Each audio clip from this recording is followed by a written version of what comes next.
咱来到万年亨曲了。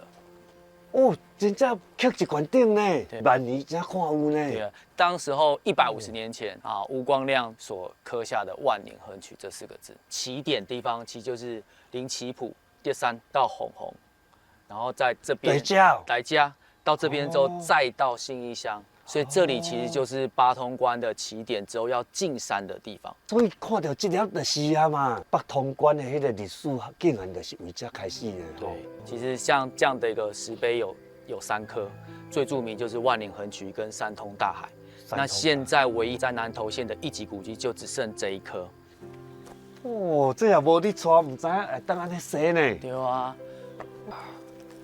哦，这个环境真正袂歹呢，你看，我安尼感觉，哦，真正有当伫遮呢看远的。这里就是鹿谷乡麒麟潭附近，这边是茶区，再远一点就是集集，可以看得到非常的远。哦，真的呢，视野真正有够水的呢。